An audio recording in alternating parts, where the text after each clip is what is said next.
Hello students, आज हम आपकी कक्षा 10 विषय सामाजिक विज्ञान के अभ्यास को जारी रखते हुए आपका मॉडल पेपर सेकंड के निबंधात्मक प्रश्नों को सॉल्व करेंगे। आज जो हमारा डिस्कशन रहेगा वह निबंधात्मक प्रश्नों की ओर रहेगा, क्योंकि जो लघुत्तरात्मक प्रश्न थे वो हमने कंप्लीट कर लिए थे।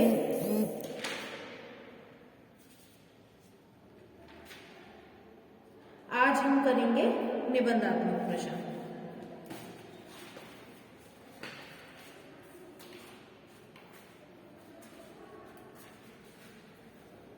मॉडल पेपर सेकंड कर रहे हैं हम।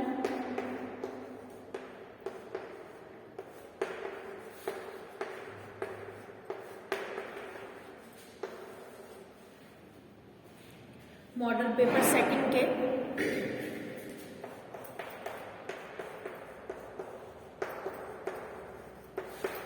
निबंधात्मक प्रश्नों को डिस्कस करेंगे आज।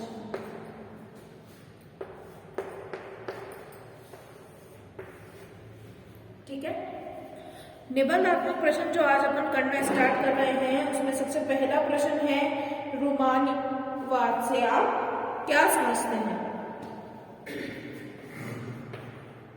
प्रश्न नंबर 1 है, रूमानीवाद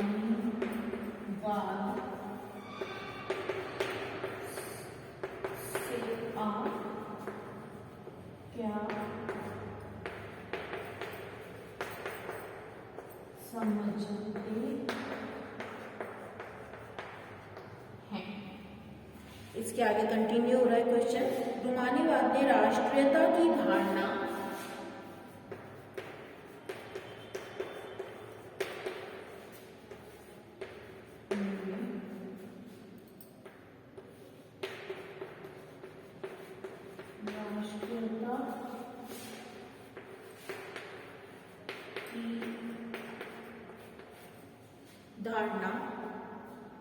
के विकास में किस प्रकार योगदान दिया?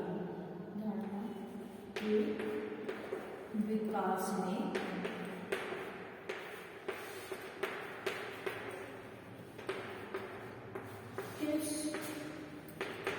प्रकार से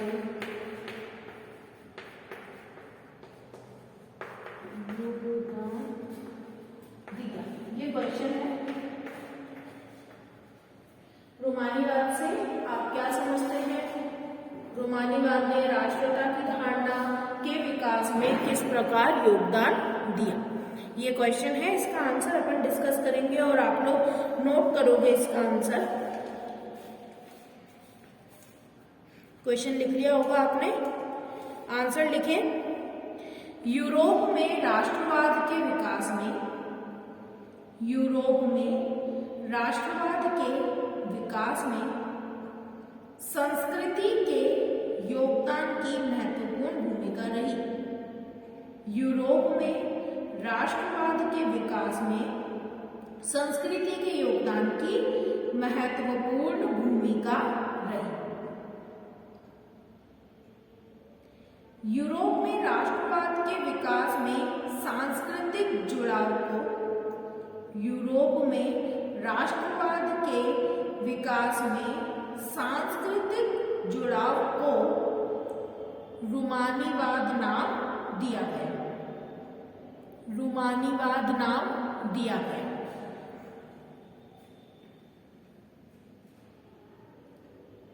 रूमानीवाद ने राष्ट्रीयता की धारणा के विकास में, रूमानीवाद ने राष्ट्रीयता की धारणा के विकास में निम्न प्रकार से योगदान दिया। पॉइंट्स लिख रही हूं, मैटर बोलती जाऊंगी तो आप नोट करना। पॉइंट है इसका पहला, लोक संस्कृति।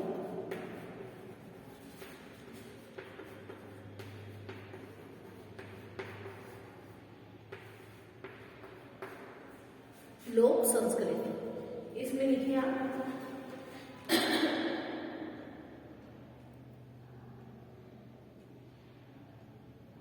आम लोगों में निहित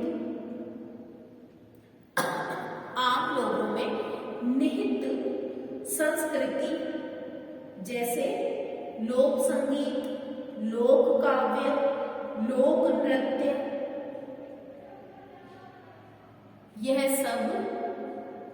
यह सब लोक संस्कृति के हिस्से थे। यह सब लोक संस्कृति के हिस्से थे और इसके माध्यम से राष्ट्रवाद का विकास संभव हो पाया।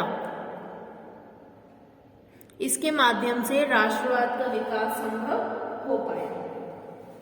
नेक्स्ट पॉइंट में आगे देखेंगे। सेकंड पॉइंट है भाषा।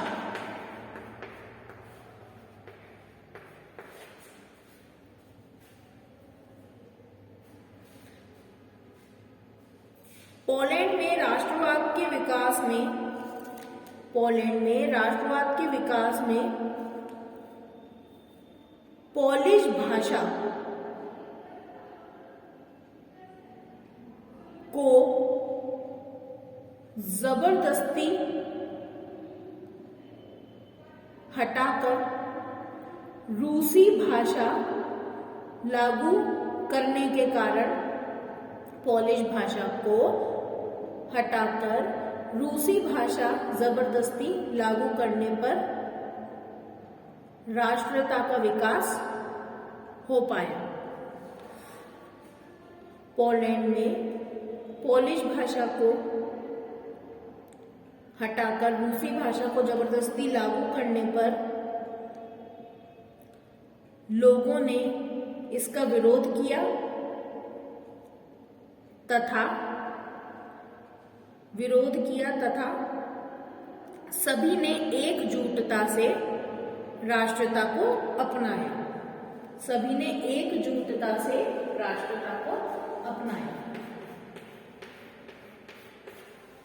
तीसरा पॉइंट, इसकी हेडिंग लिखोगे संगीत।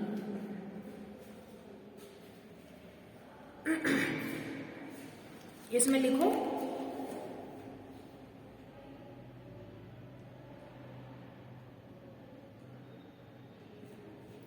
ओपेरा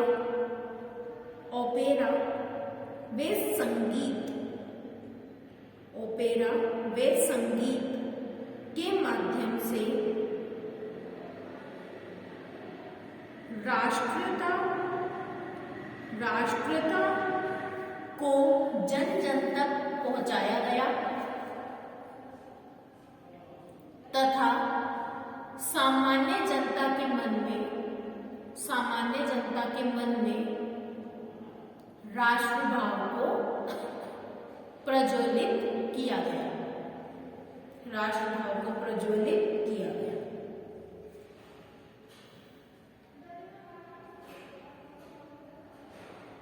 अगला क्वेश्चन लिखिए।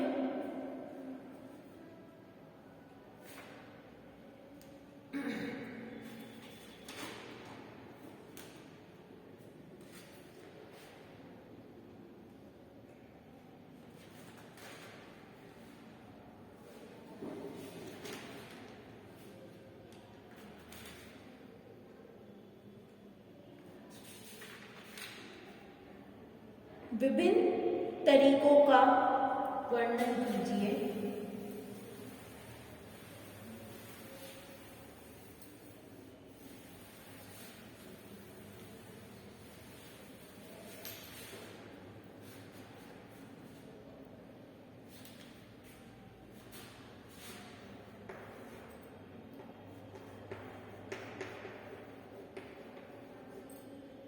विभिन्न तरीकों का वर्णन कीजिए।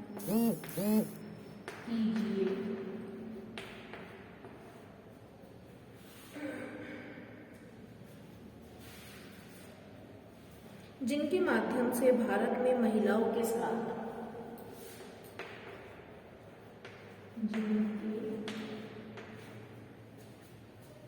माध्यम से भारत में महिलाओं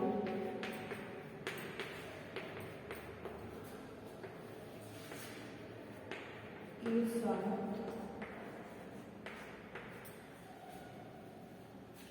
भेदभाव और उसका दमन, भेदभाव और उसका दमन होता है।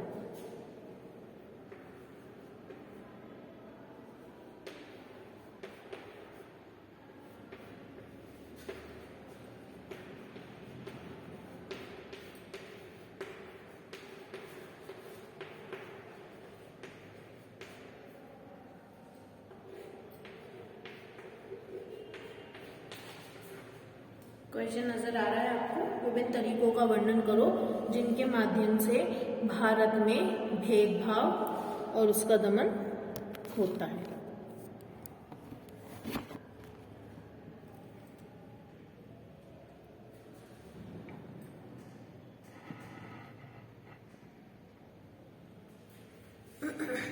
आंसर लिखिए इसका।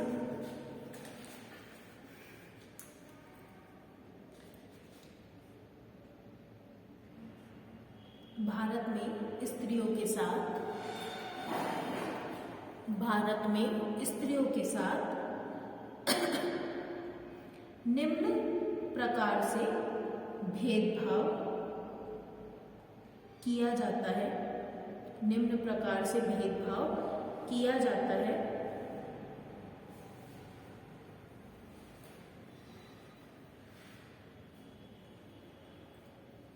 पहला पॉइंट है शिक्षा के क्षेत्र में भेदभाव, शिक्षा के क्षेत्र में भेदभाव। इसके अंदर मैटर लिखिए। भारत में आज भी स्त्री साक्षरता, भारत में आज भी स्त्री साक्षरता बहुत कम है तथा माता पिता अपने संसाधनों का प्रयोग लड़के की शिक्षा में करना अधिक पसंद करते हैं, लड़के की शिक्षा में करना अधिक पसंद करते हैं तथा स्त्रियों या बेटियों की शिक्षा को अर्थहीन मानते हुए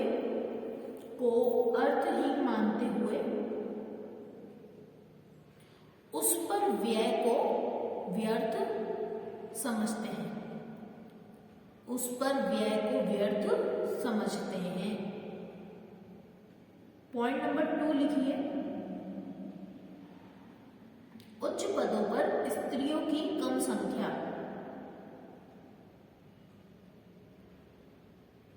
उच्च पदों पर स्त्रियों की कम संख्या।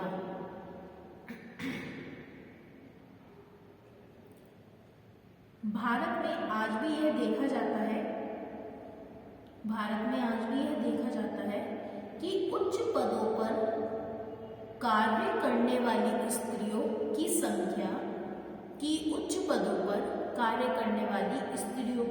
संख्या पुरुषों की तुलना में बहुत सीमित है तथा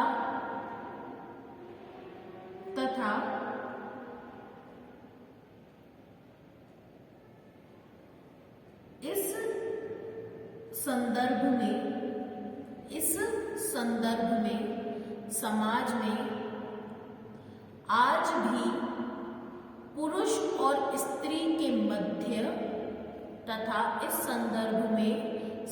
में आज भी पुरुष और स्त्री के मध्य गहरी खाई विद्यमान है।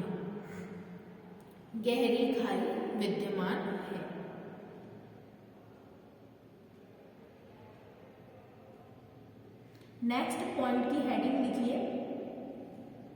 समान कार्य के लिए समान मजदूरी नहीं। इसका मैटर लिखिए।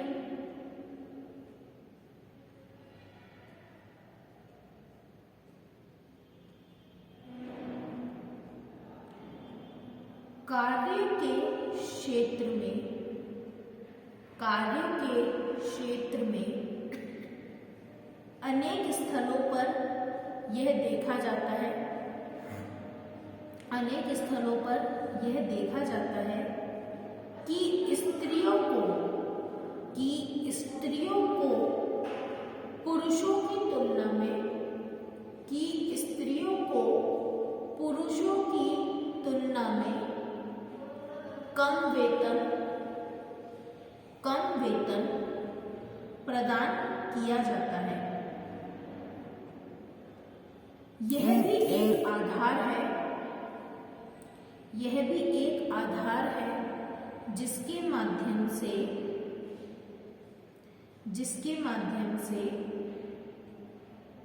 समाज में स्त्रियों के साथ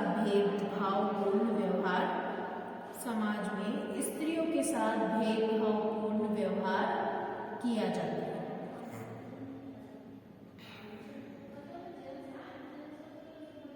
चौथा पॉइंट लिखिए, स्त्रियों का उत्पीड़न व शोषण। स्त्रियों का उत्पीड़न व शोषण।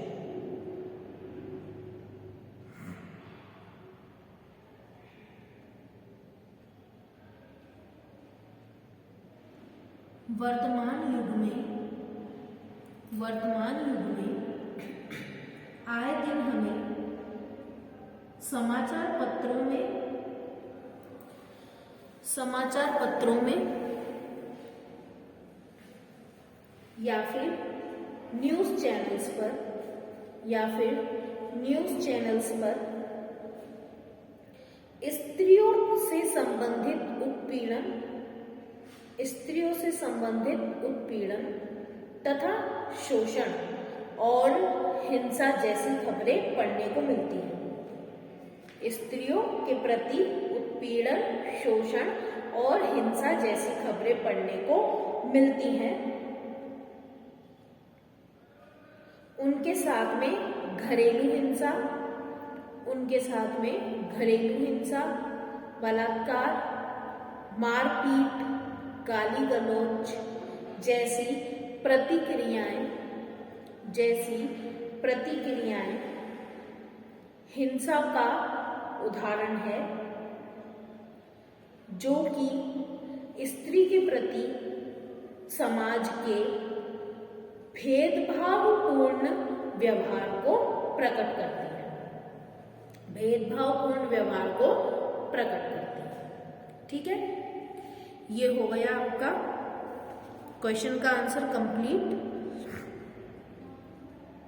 नेक्स्ट क्वेश्चन हम लिखेंगे अब।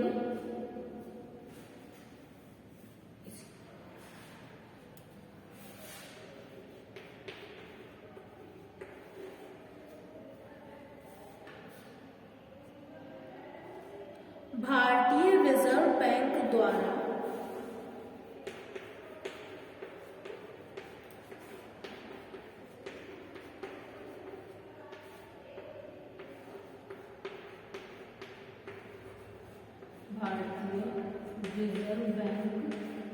द्वारा ऋणों के औपचारिक स्रोतों के निरीक्षण,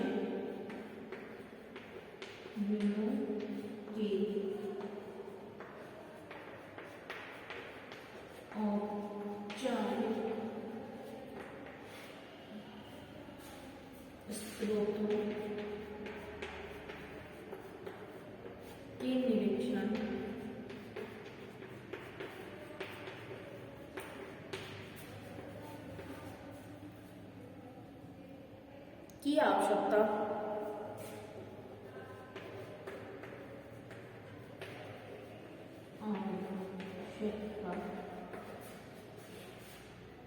के कारण को स्पष्ट कीजिए।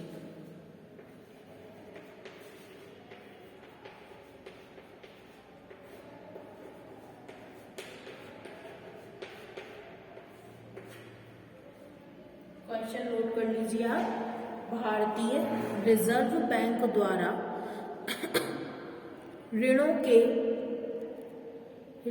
के औपचारिक स्रोतों कि निरीक्षण की आवश्यकता के कारण स्पष्ट कीजिए।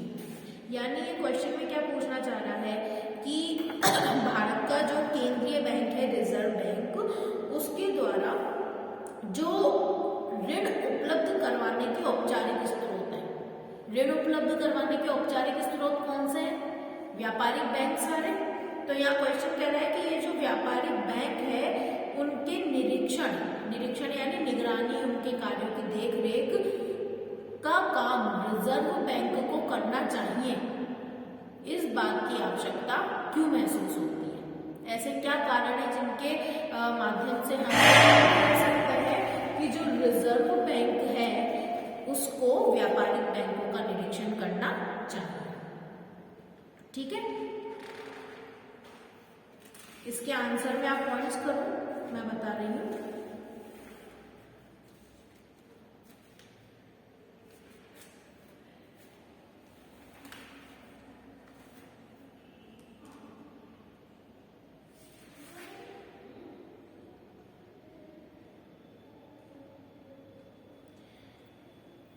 पहला पॉइंट लिखिए,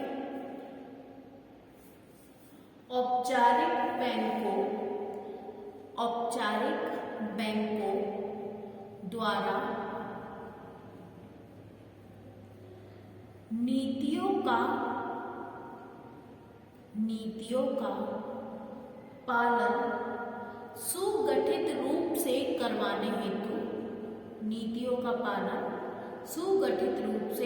करवाने हेतु यह आवश्यक है कि केंद्रीय बैंक समय समय पर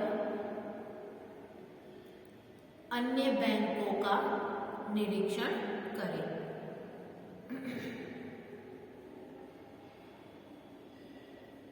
पॉइंट नंबर सेकंड लिखिए,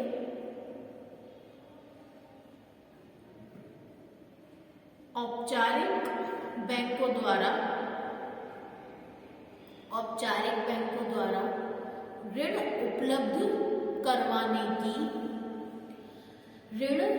उपलब्ध करवाने की समस्त शर्तों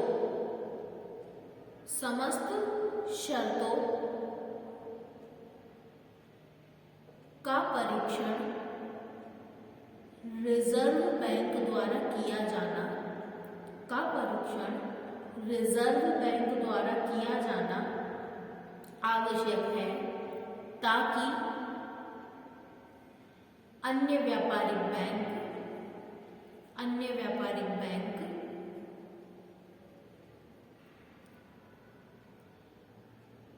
कठोरतापूर्वक शर्तों का अनुपालन न कर पाए।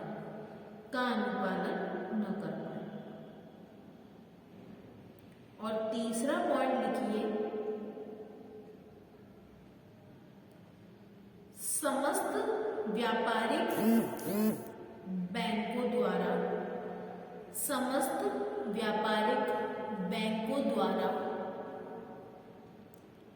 ऋण संबंधित लाभ गरीबों को भी पहुंचाए जाएं।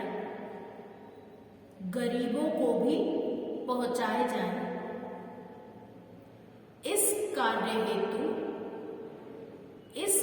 हेतु समस्त आंकड़ों का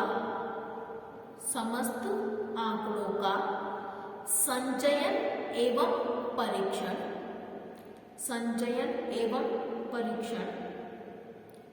रिजर्व बैंक द्वारा समय समय पर किया जाना आवश्यक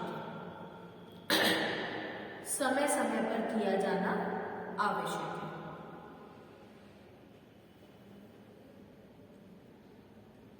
ठीक है, यहाँ ये कंप्लीट हो गया है आंसर।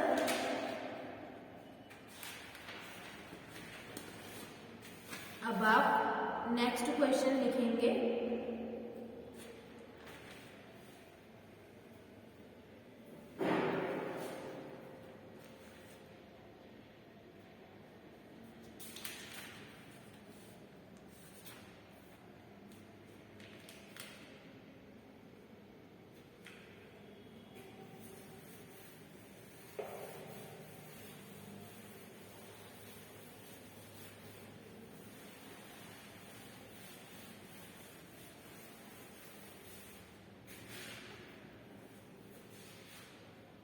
क्वेश्चन नंबर 4 है ये।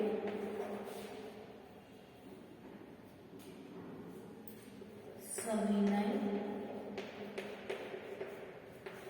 अवज्ञा आंदोलन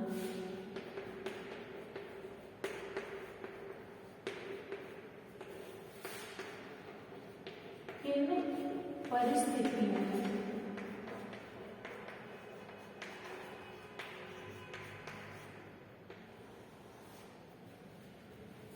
परिस्थितियों में चलाया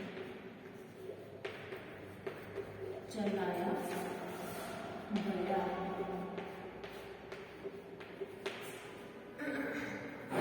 सविनय अवज्ञा आंदोलन किन परिस्थितियों में चलाया गया? इसका आंसर अपन पॉइंट्स में करेंगे। पहले तो ये 2 लाइन लिख लीजिए। सविनय अवज्ञा आंदोलन निम्न परिस्थितियों में चलाया गया। सविनय अवज्ञा आंदोलन निम्न परिस्थितियों में चलाया गया। पहला पॉइंट लिख लीजिए।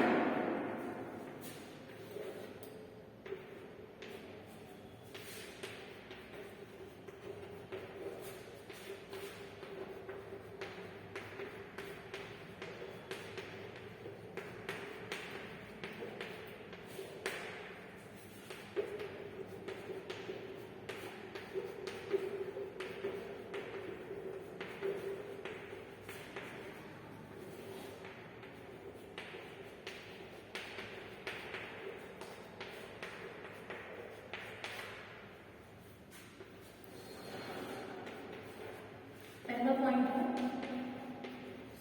साइमन कमीशन की असफलता।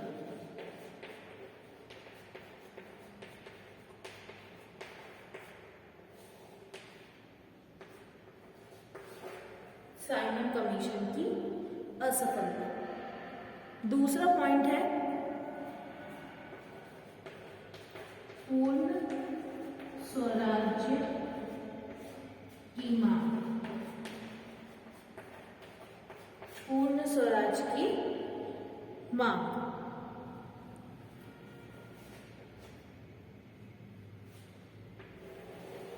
तीसरा पॉइंट है गांधी जी की 11 मांगे। गांधी जी ने 11 मांगों का एक चिट्ठा अंग्रेजी सरकार के सुपुर्द किया था, उसके बारे में आ जाएगा इसमें। और लास्ट है आर्थिक दंग। आर्थिक दंग। ये 4 पॉइंट आपको नजर आ रहे हैं। एज इट इज आप पहले तो फ्लो चार्ट बनाना और उसके बाद में इन पॉइंट्स को डिस्क्राइब करते चलना।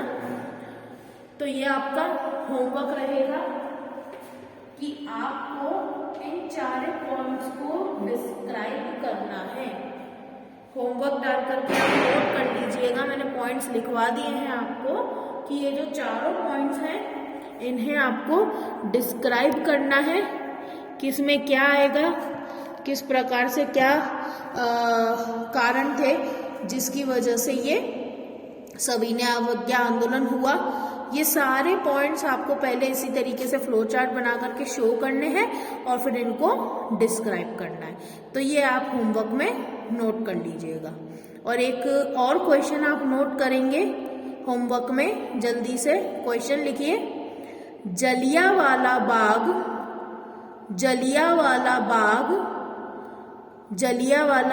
घटना पर टिप्पणी लिखिए। जलियांवाला बाग घटना पर टिप्पणी लिखिए। पर इसका आंसर आप एक्सप्लेन्ड वे में करेंगे, जैसे अपन निबंधात्मक उत्तर करते हैं निबंध टाइप में बड़ा, उसी तरीके से आपको जलियांवाला बाग की पूरी घटना के कारण, घटना और उसके परिणामों को बताना है। ठीक है, ये 2 चीजें हैं जो आपको होमवर्क में आज कंप्लीट करनी है। नेक्स्ट जो अपने आगे के क्वेश्चन हैं उन्हें अपन नेक्स्ट वीडियो में कंटिन्यू करेंगे।